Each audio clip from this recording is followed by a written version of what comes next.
여러분, 지난 시간에 우리가 시장의 효율성과 효율적 자본시장이라는 가설을 여러분하고 같이 한번 살펴봤죠.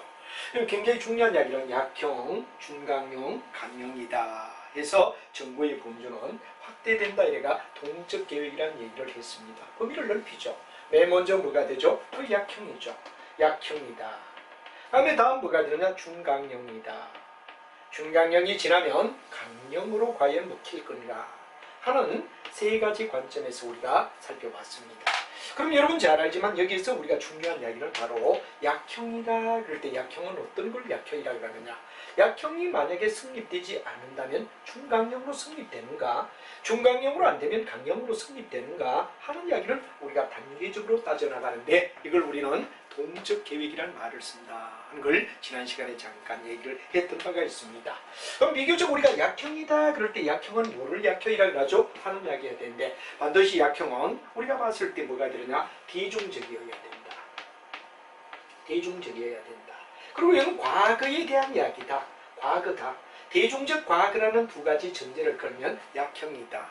그러니까 만약에 과거의 정보가 현재 주가에 어떤 영향을 주죠? 이 기준이 과거란 말이야. 이게 의에 되느냐? 현재 뭐가 되냐? 주가에 현재 주가에 영향을 주는가 여부. 이게 바로 뭐가 되느냐? 그럼 여러분 잘 알고 있는 약형이라고 말한다. 이 약형이 가장 먼저인데 약형은 거의 성립이 되지 않죠. 과거의 정보가 뭐가 되느냐? 절대 현재 주가에 영향을 주는 이런 거의 없더라. 그래서 이제 우리가 보통 이제 많은 소위 우리 한국 같은 데는 다죠. 바로 개미 군단들이 의되죠. 많은 뜬 소문을 가지고 의되느냐 그러면 이제 우리가 보통 결정을 짓지. 어떤 회사의 과거 정보, 대중적인 거 이런 걸로 현재 주가에 영향을 전혀 받지 않는다 하는 얘기가 이제 나오고 중간형은 뭐가 되느냐? 역시 대중적인 거는 똑같아. 대중은 똑같아. 근데 뭐가 되느냐? 대중인데 과거에다가 현재까지 합하는 거. 과거와 현재를 갖다 다 결합한 형태. 과거의 사건, 현재 사건까지 다 의해되냐 결합된 형태가 된다. 이가 뭐가 되느냐 그러면 중강형이라고 말하고 중강형은 대표적인 예가 뭐가 되죠? 바로 공시입니다. 공시란 말은 어제도 얘기했지만 바로 회사가 어떤 사건 만약에 예를 들어서 상장을 한다 이렇게 되었을 때 주가가 어떻게 되느냐. 그래서 이제 이런 걸 갖다 우리는 공시를 줬을 때 잔차 분석이라는 말을 뒤에 가면 합니다. 이 잔차 분석 그러는 이야기가 공시의 개념이다 하는 이야기가 되고 바로 우리가 봤을 때 여기에 용 역사적 어떠냐 그러면 우리가 봤을 때 정보라고 말하지. 역사적 정보인 과거 정보. 역사적 정보인 과거가 얼마나 현재 영향을 주느냐 주지 않는다. 다음 여기도 어디에 되느냐 그러면 영향을 별로 주는 게 없다. 그리고 강령은 뭐가 되느냐 그야말로 아주 모든 정보 한마디로 말하면 뭐가 되느냐 그러면 공개된 정보뿐만 아니라 비공개 정보. 그리고 우리가 일반적으로 봤을 때 공개와 비공개를 다 합했어. 공개와 비공개 다 합한다.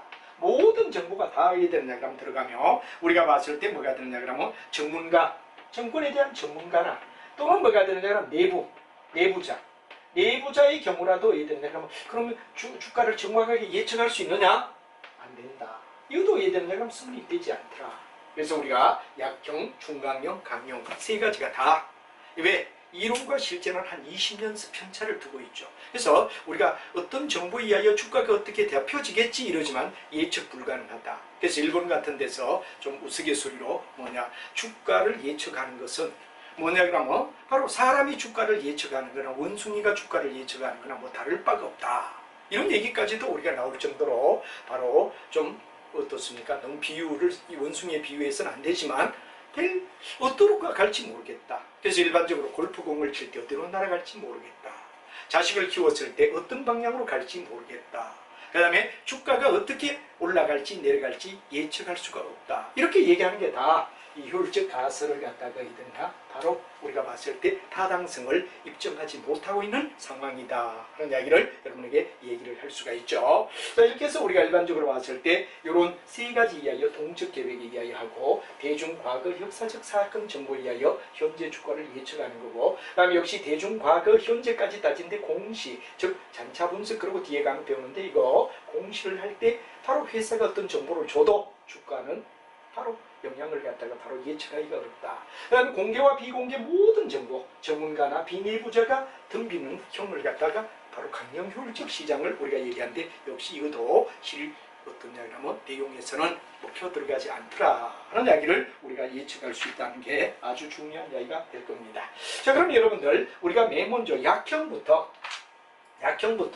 과연 약형에는 어떤 내용이 있느냐 하는 이야기. 약형유월적 시장은 도대체 어떤 게 약형유월적 시장의 내용으로 우리가 등단하느냐 하는 실전 분석을 여러분하고 하나하나 따져가며 정리를 해보자, 이런 얘기가 되겠죠. 보통 우리가 약형이다 할 때 약형에 많이 쓰여지는 소위 과거의 정보가 현재 주가에 어떤 영향을 주죠 하는 이야기가 가장 대표적인 바로 약형인데, 이 약형은 뭐가 되느냐 하는 이야기를 여러분하고 한번 보자 이거죠.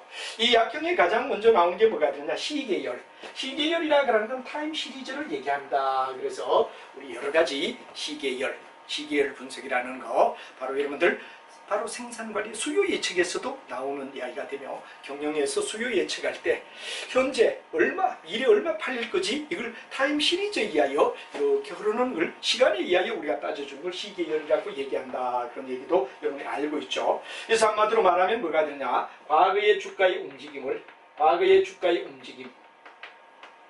이 과거의 주가의 움직임을 가지고 기준점을 해서 미래 가격에 뭐가 되냐, 미래 주가의 움직임을 예측한다 이거죠. 바로 움직임을 예측하자.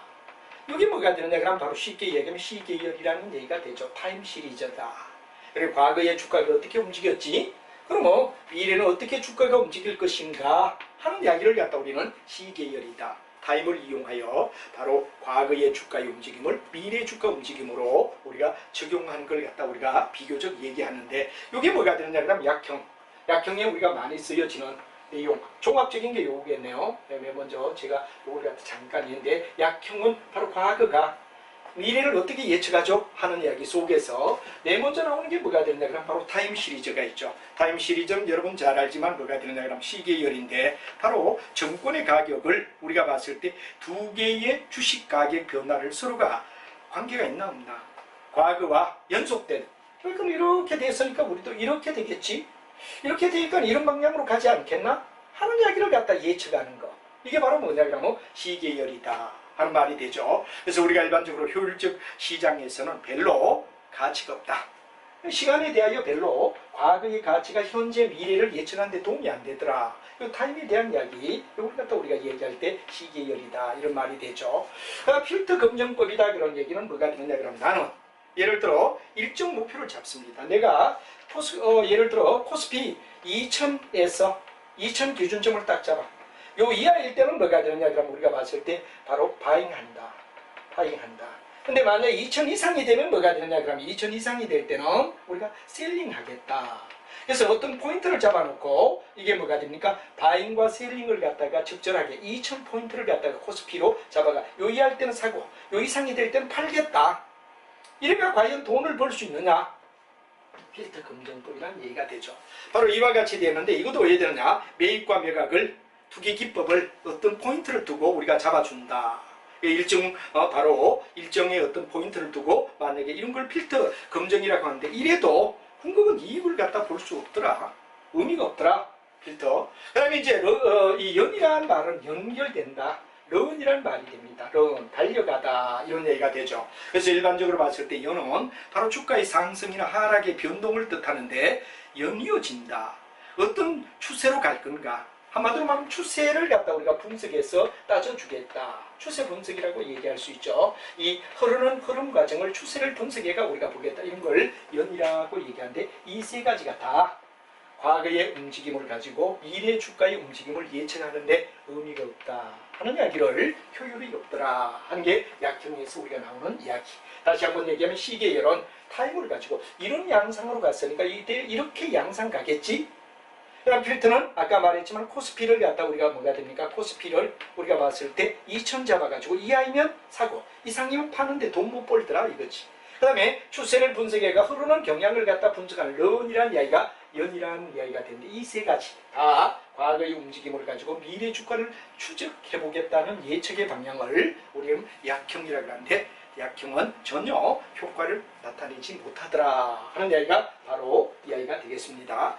그 다음에 이제 우리가 봤을 때 중강령이다. 그럴 때 중강령의 가장 대표적인 이야기가 바로 사건 연구다 하는 말을 우리가 쓰죠. 자, 이거는 과거의 정보가 현재 세 가지가 다 과거를 가지고 미래를 예측하려고 신경을 쓰는데 추세를 분석하는 경향이다. 그래서 과거의 주가가 이랬으니까 미래 주가가 이렇게 되겠지 하는 추세 움직임을 분석하는 이야기였다. 이렇게 됐죠.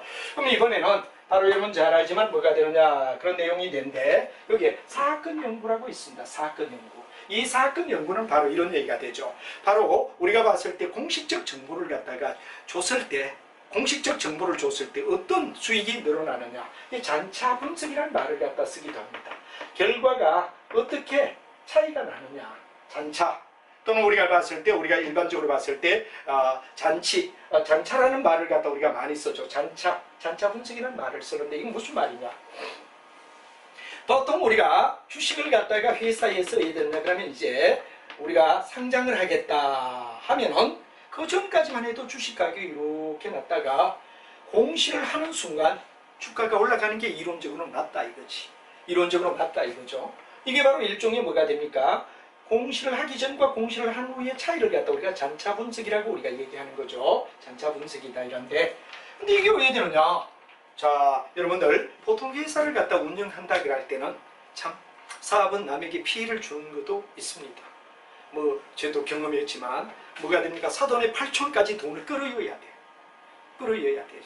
그래서 왜 되느냐 그러면 돈을 갖다 끌어여다 보니까 피해를 많이 남에게 주게 되죠. 근데 마치 그래도 뭐 기사회생돼서 잘 회사가 이제 돌아가게 돼가 상장을 하게 된다. 그럼 이게 공시란 말이에요. 그런데 이미 사장의 경우는 공시를 할 날짜를 갖다가 한 보름 전 정도부터 자기는 다 알고 있죠. 그러니까 주위에 피해를 줬던 사람이 알려줘요. 야, 은행에 대출을 좀 받아가 나의 주식을 사라. 며칠 날 내가 공시할 거니까 주가가 올라갈 테니까 그때 어떻게 되느냐 그러면 바로 네가 팔아라. 뭐 네가 어느 정도 나에게 피해를 입었던 거 보상받아라. 미리 사전 유출 없이거든. 이게 공시가 되기 전에 주가가 올라가요. 그러다 공시가 되면 확 떨어지더라 이거지 이게.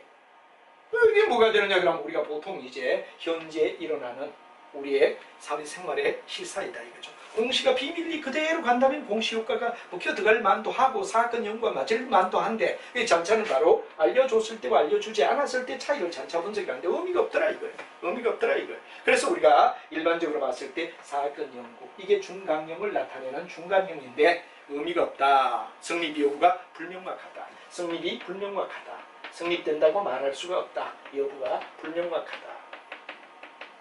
이게 뭐가 되느냐 그럼 결론이다 이거죠. 불명확하다. 이게 결론이더라 이거죠. 그럼 이제 강령이 될 때는 어떠냐? 모든 정보 회사가 가지고 있는 모든 정보를 다 알고 있다. 회사의 모든 정보를 다 동원한다. 전문가가 덤빈다.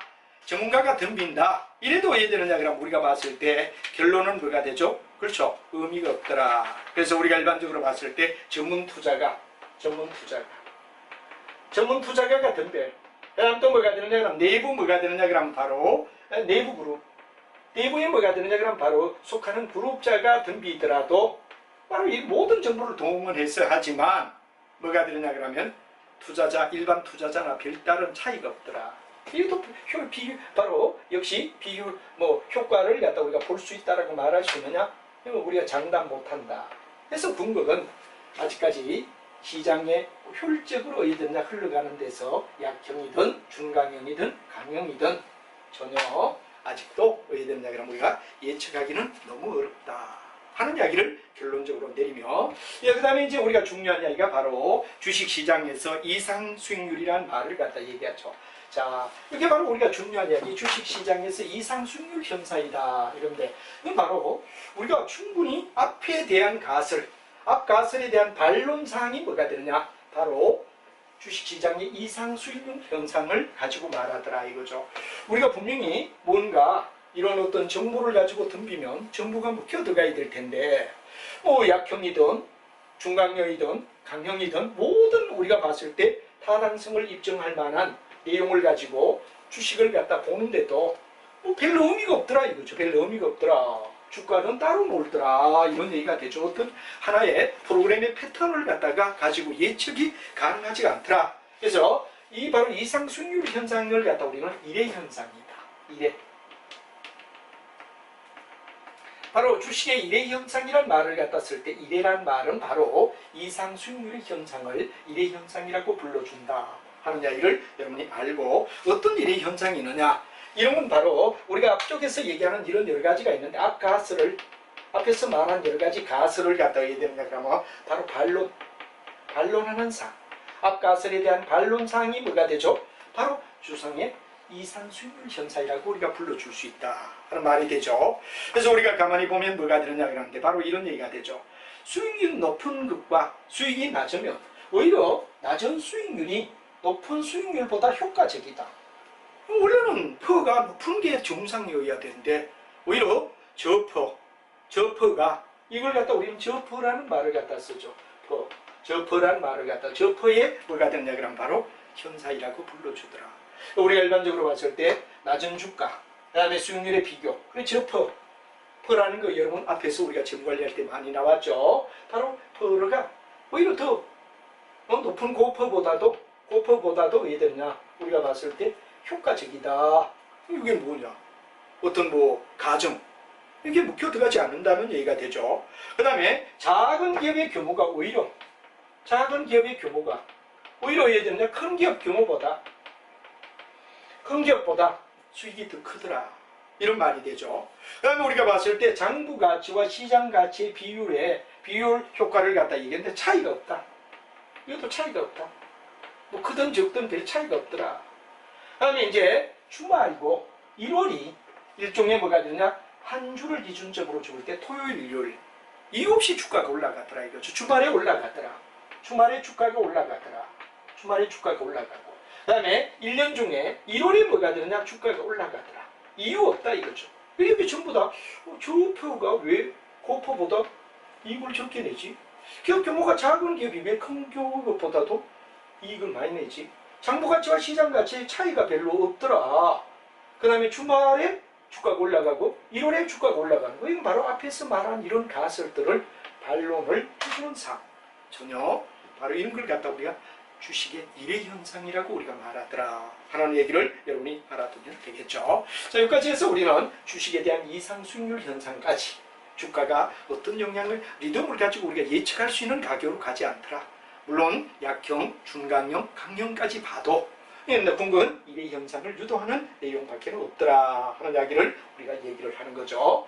자, 그 다음에 이제 우리가 중요한 이야기는 바로 이제 네 번째로 가면 기업이 진정, 우리가 봤을 때 이런 주가를 가지고 예측을 갖다 못하더라도, 한마디로 말하면 이 회사가 잘 운영이 됐나 안 됐나 하는 걸 갖다가 합리적으로 판단하는 기준을 우리가 한번 따져보자 하는 이야기가 바로 여러분들 잘 알고 있는 네 번째 경제적 부가가치 EVA다 한 말을 쓰고 있습니다. EVA는 어떤 거냐 그런데 경영자의 성과, 한마디로 말하면 경영자 성과를 우리가 봤을 때 EVA나 MVA나 두 가지는 다 뭐냐, 경영자의 성과를 평가하는 겁니다. 경영자가 진정 회사를 잘 운영했느냐 하는 이야기를 우리가 따져주는 게 경영자 성과가 어떠냐에 판단하는 판별식이 바로 EVA, 경제적 부가가치라는 얘기가 되죠. MVA는 시장이란 말이야. EVA는 궁극은 뭐가 되느냐 그러면 일종의 하나 뭐냐, 에코노믹 밸류라는 말이 돼서 경제적 부가가치, 얼마만큼 경제적으로 부를 늘어나게 했느냐. 시장의 부가가치는 주가를 얘기합니다. 시장에서 주가를 얼마만큼 높였느냐, 그건 바로 경제적 부가가치를 얼마나 더 높였느냐, 그걸 갖다 얘기한다 이거죠. 앞에 있는 건 경제적 부가가치, 더 늘어난 가치, 경제를 얼마만큼 더 늘어나게 했죠, 주가를 얼마나 더 올라가게 했죠, 주가의 가치를 얼마나 차별화시켰죠, 가치를 높였죠.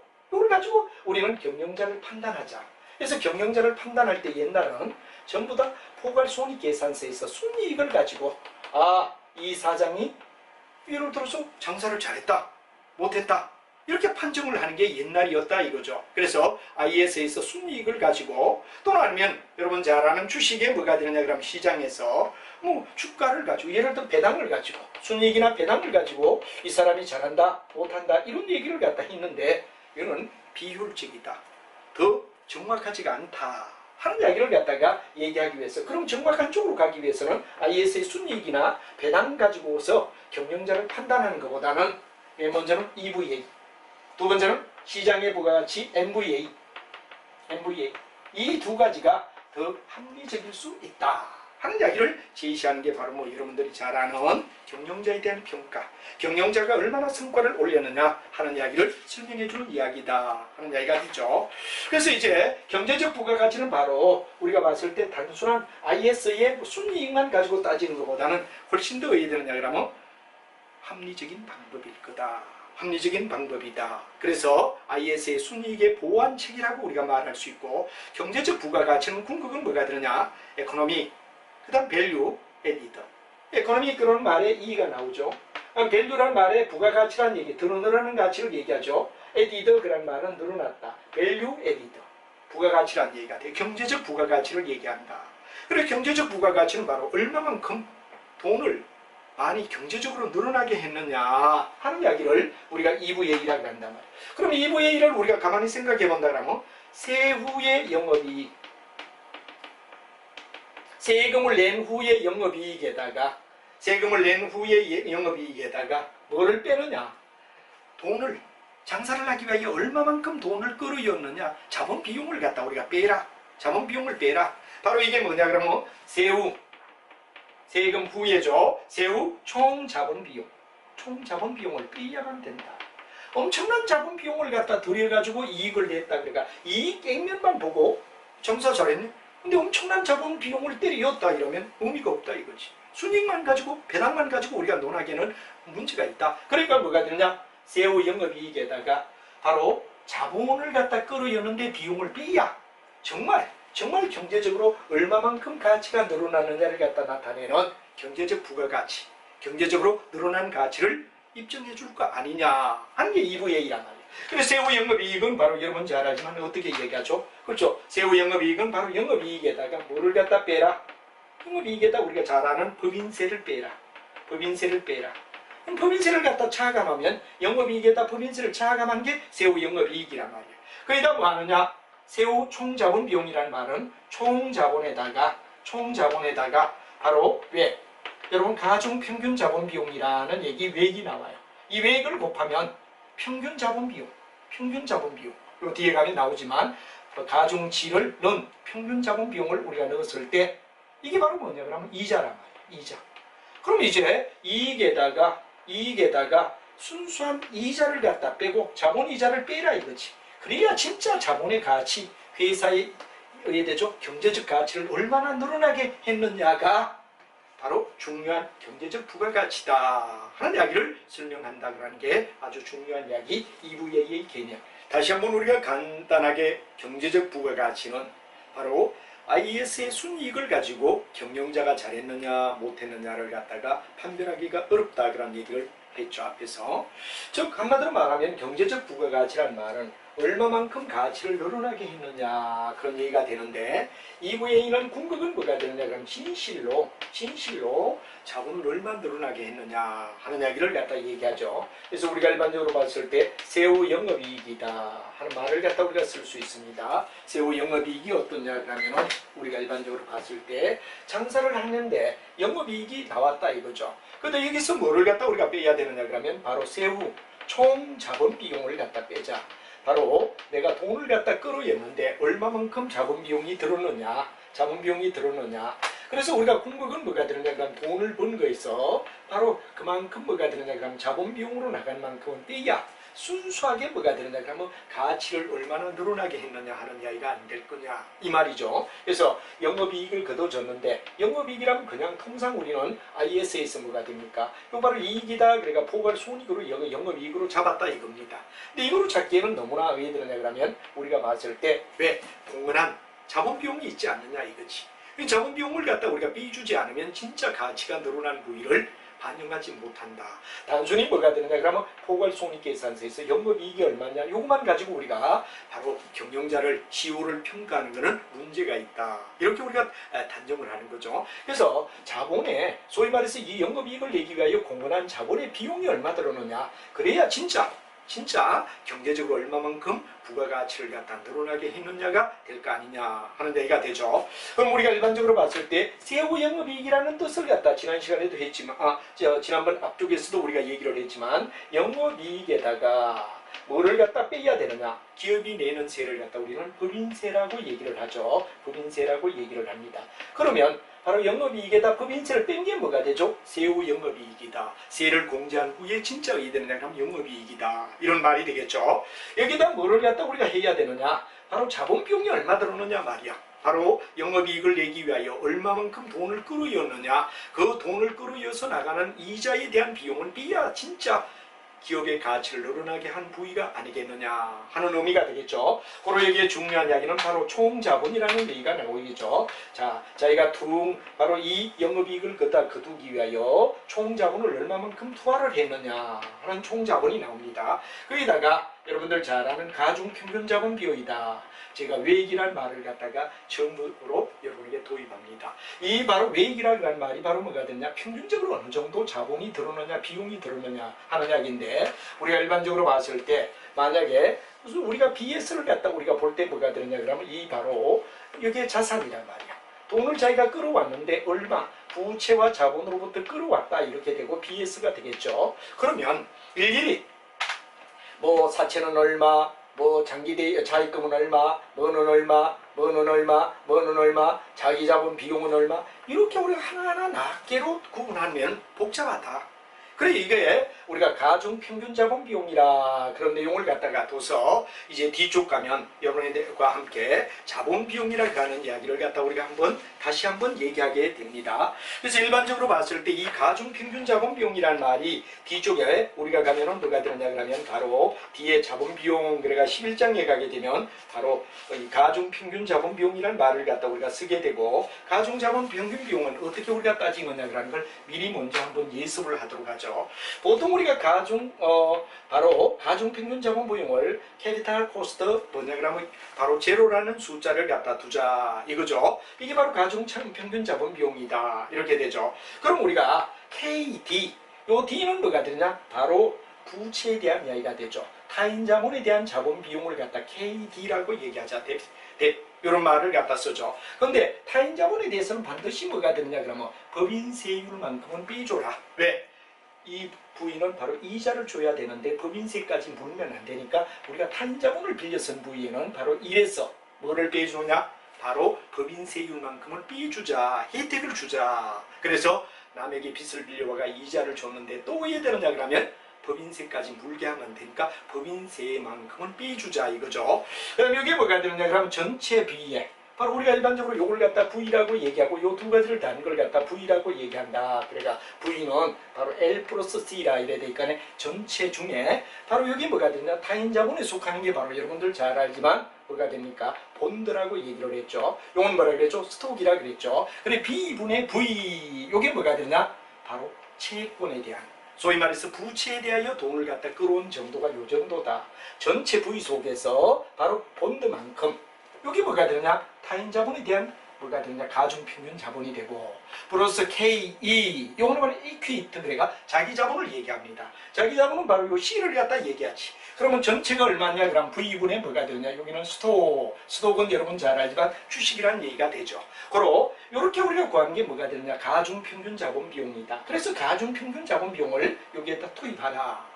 평균적으로 어느 정도 일일이 하나하나마다 우리가 나타내기가 어려우니까 에버러지가 어느 정도 되죠? 하는 걸 갖다 가중평균자본 비용이라고 하고, 뒤쪽에 가면 KD에다가 1-T, T는 바로 법인세를 얘기하는 거죠. 왜? 타인자본에 대해서는 법인세를 감면해 주니까 이래서 우리가 봤을 때 바로 T만큼 B라. 그리고 전체가 뭐가 되느냐? 요게 V란 말이에요. 요게 V란 말이에요. V분의 뭐가 되느냐? B.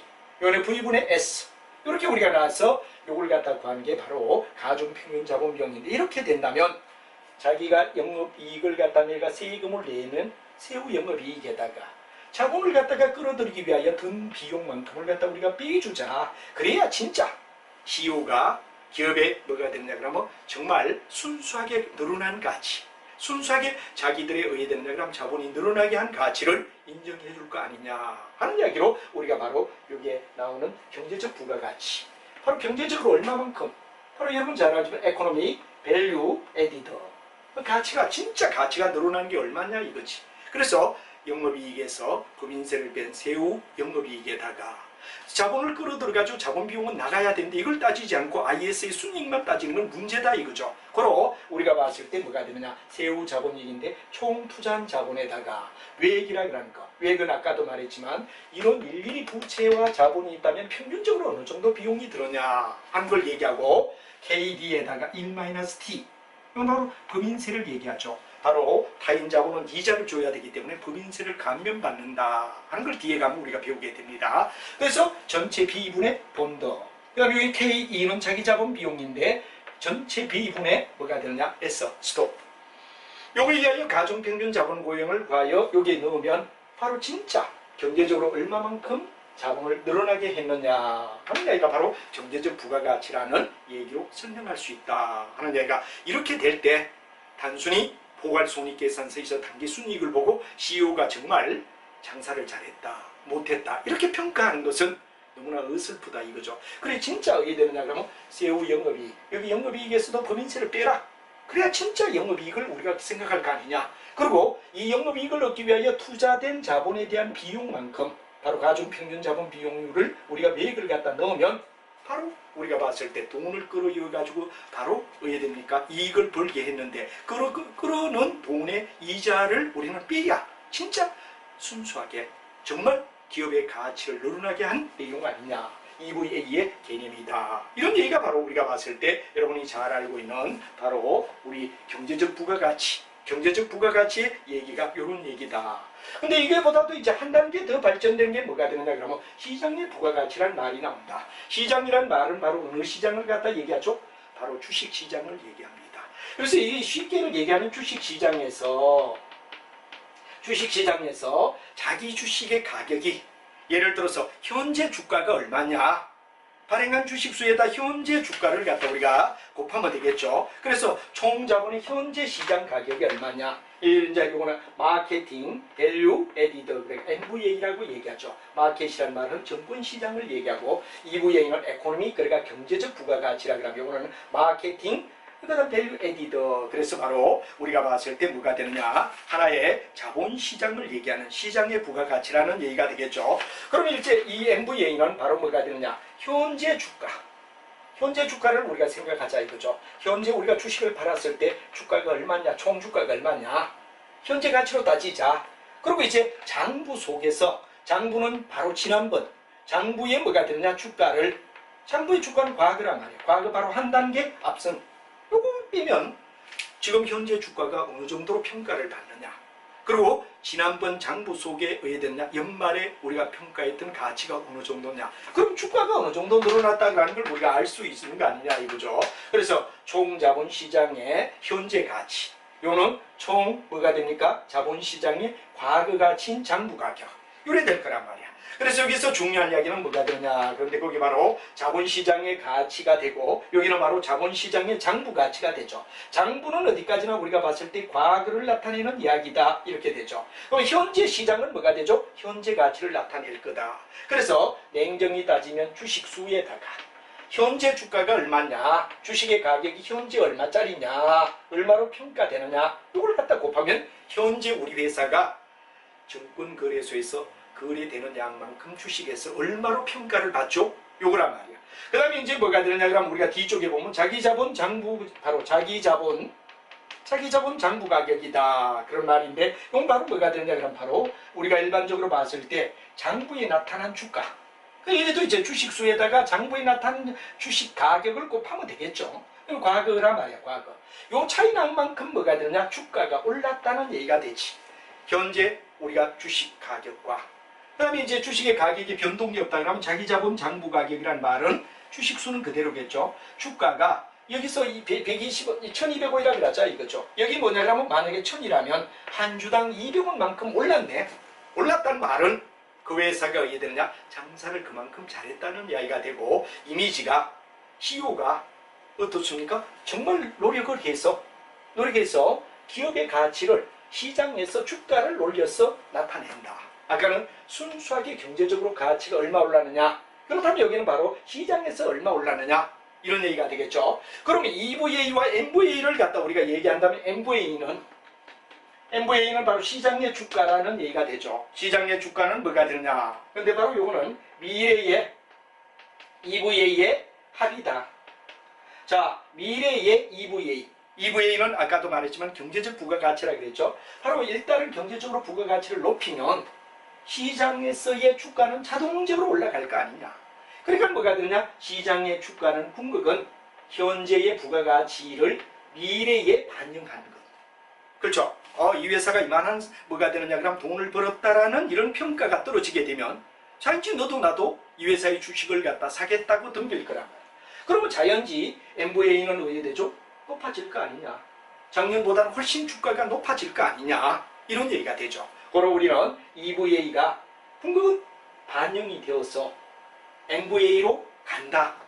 이런 얘기를 갖다 설명하는 게 뭐가 되느냐. EVA와 MVA의 관계가 되고 좀 더 냉정히 따지면 MVA는 시장의 주가의 가치는 EVA의 미래 가치 합을 갖다가 나타낸 것 같다. 그렇죠? EVA의 경제적으로 얼마만큼 이 회사가 발전했느냐는 이런 평가가 떨어지게 되면 전체 주가는 덩달아 올라가니까 MVA는 미래의 EVA의 합과 같다라는 얘기로 설명할 수가 있지 않느냐 하는 이야기로 우리가 얘기할 수 있다. 그런 걸 바로 EVA, MVA 이 두 가지는 다 포괄손익계산서 IS에서 순이익을 보고 회사의 CEO를 평가하는 걸 CEO에 뭐가 되냐 그럼 바로 우리가 봤을 때 어떤 평가는 잘못되었다. 너무나 단편적이다. 그래서 진짜 가치가 얼마 늘어나게 했지?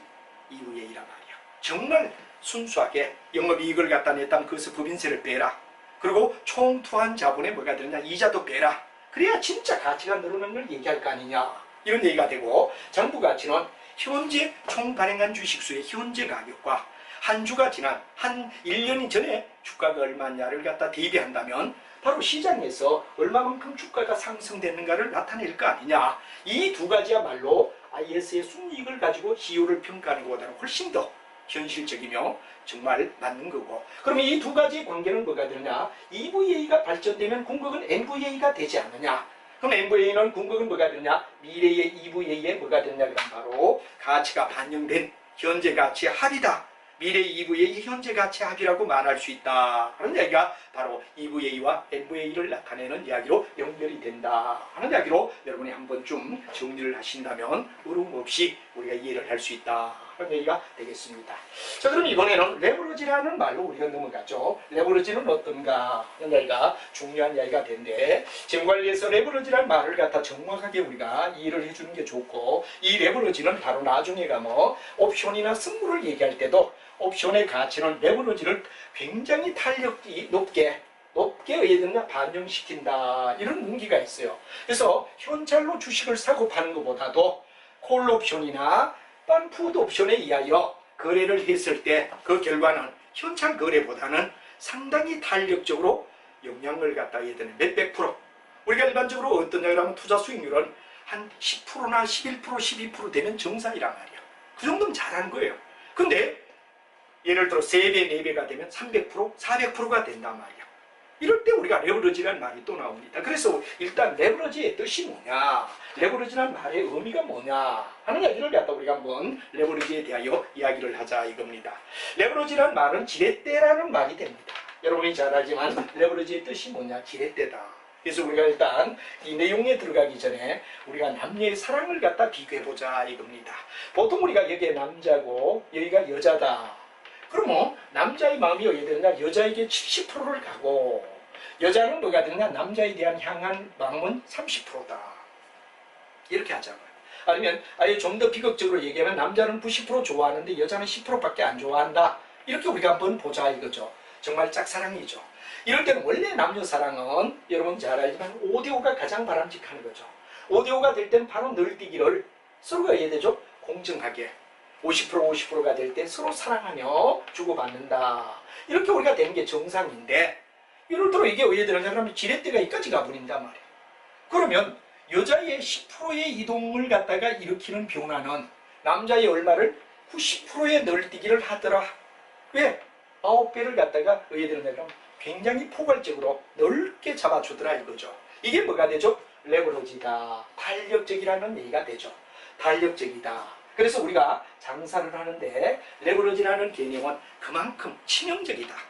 또는 아니면 뭐가 되느냐 그러면 굉장히 우리가 봤을 때 뭐가 되느냐 그러면 아주 절대적이다 이런 얘기가 되죠. 너무나 영향을 크게 주더라. 널뛰게 한다는 얘기가 되죠. 그래서 마치 남녀의 사랑이 똑같이 50% 50%일 땐 좋은데 90% 10%가 될 때는 여자의 10% 마음이 남자의 90%의 여인들은 널뛰기를 갖다 준다.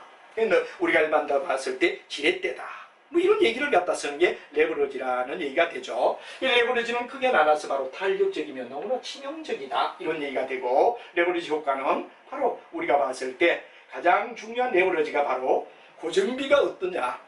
예를 들어 장사를 하는데 고정비를 못 줬다. 회사에 치명적입니다. 예를 들어서 집세를 못 줬다. 문 닫아야 되겠죠. 종원에 월급을 못 줬다. 문 닫아야 되죠. 매기마다 들어가는 고정비는 바로 여러분 가장 중요한 장사에 탄력적으로 영향을 준다. 그러니까 영업의 레버러지라고 불러준대. 영업 레버러지부터 우리가 여기는 치명적이다. 아주 크다. 이런 얘기가 되고, 영업 레버러지의 뜻과 그 다음 재무 레버러지의 뜻과 결합 레버러지의 뜻을 우리가 가볍게 한번 체크를 한다면 뒤쪽 가서 또 한번 나오니까 그 이야기를 하기로 하고, 일단 영업 레버러지부터 우리가 한번 따져보자 이런 얘기가 되죠. 영업은 말 그대로 장사를 하는 동안에 일어나는 치명적인 뭐가 됩니다. 지렛대와 같은 영향을 주는 요인이 뭐냐 하는 얘기가 됩니다. 자, 여러분 일단 우리가 장사를 했다 그럴 때 매출액이 있습니다. 매출액이 있습니다. 장사를 했다 이럴 때 장사는 반드시 뭐가 되죠? 얼마를 팔았어. 총 매출액에다가 뭐가 되죠? 여러 가지 비용을 빼면 순매출액이 매출액이란 말이야. 매출액이 나오고 나면 여기서 뭐가 되느냐? 영업이익이 되기 위해서는, 영업이익을 갖다 내기 위해서는 뭐를 갖다 빼야 되느냐? 바로 매출액에서 뭐를 빼주느냐 그러면 여러분 잘 아는 고정비를 빼라. 고정비는 여러 가지가 있죠. 집세라든가 예를 들어 우리가 잘 알지만 임차료라든가 또는 종업원의 월급 같은 이런 고정비를 빼줘야, 이거 빼고도 남아야 영업이익이 생긴다는 얘기가 되죠. 이걸 갖다 우리는 일반적으로 이때 이 고정비는 바로 영업비라고 우리가 말합니다. 이 영업비는 장사를 하는 데 있어서 영업비용은 바로 장사를 하는 데 치명적이다. 이 영업비용을 커버를 못하고 고정비를 못 받아가 집세나 월급을 못 주면 영업이익이 나오지 않고 문을 닫아야 되는 치명타다. 너무나 탄력적이다. 지렛대와 같다. 이런 이야기로서 영업을 레버러지랍니다. 그러면 영업이익에서 우리는 뭐가 되느냐 그러면 이제 영업이익에서 고정비를 일단 줬다면, 집세나 월급을 줬다면 그 다음에 해야 될 게 뭐가 되느냐? 이자란 말이야.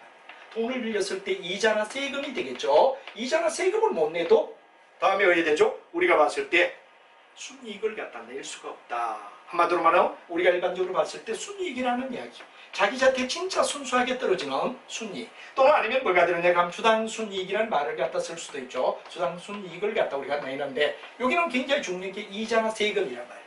이걸 갖다 우리는 뭐라 하냐? 바로 재무, 돈을 갖다 끌어였는데 재무의 레버러지다 이렇게 우리가 말하는 거죠. 그래서 매출액이 영업이익을 내기 위해서는 장사를 하는 데 드는 고정비가 영업 레버러지라고 얘기하고, 이걸 못 갚았을 때는 문을 닫아야 된다는 얘기가 되겠죠. 문을 닫아야 된다는 얘기가 되고, 그 다음에 이자나 세금을 못 내면 뭐가 되죠? 순이익을 갖다 낼 수가 없다. 순이익을 낼 수가 없다. 그래서 우리가 일반적으로 봤을 때 이 세금과 이자가 재무 레버러지가 어느 정도 되느냐, 이걸 빼야 우리는 봤을 때 뭐가 되느냐? 궁극은 순이익이나 추당순이익이 나오더라 이렇게 되죠. 그리고 이 영업이익과 그 다음에 재무 레버러지를, 영업 레버러지와 재무 레버러지를 우리는 어떻게 되죠? 결합한 걸 갖다가 우리는 결합 레버러지라고 불러준다 하는 이야기가 뭐가 되느냐? 쭉 연결되는 내용이다 이거죠. 이 영업 레버러지는 바로 아까도 말했지만 고정비를 얘기한다.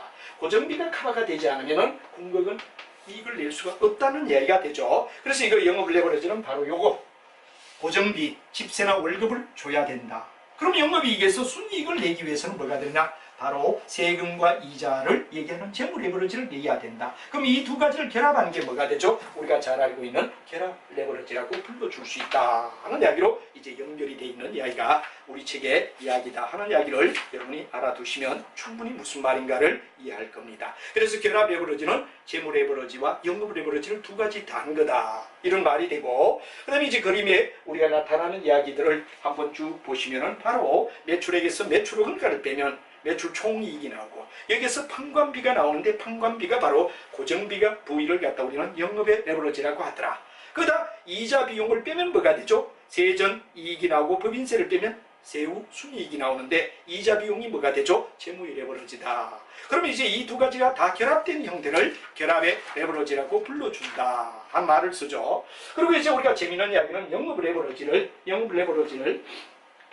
공격은 뭐라고 얘기하느냐? 재무 레버리지, 결합 레버리지가 있는데 이 내용 속에서 우리가 중요한 건 영업 레버리지는 바로 고정비를 얘기한다고 했죠. 순이익이 났을 때 고정비를 얘기하고 재무 레버리지는 바로 이자나 세금을 갖다가 얘기한다 그랬는데 이건 바로 딴 말로 얘기하면 고정비 리스크다 이렇게 우리가 말하죠. 고정비를 얼마나 우리가 드리느냐에 대한 고정비에 대한 리스크가 뭐가 되죠? 영업의 위험이 되겠습니다. 반면에 이자에 대한 리스크는 뭐가 되죠? 바로 여러분들 채무의 리스크라고 말할 수 있다. 그럼 이 두 가지를 결합하면 결합 레버리지라고 말한다. 이걸 우리가 정리하면 어렵지 않게 레버리지도 여러분이 충분히 이해가 되리라 생각하며 이제 다음 시간에는 자본 비용과 자본 구조에 대하여 여러분하고 이야기가 될 겁니다. 매우 수고했습니다.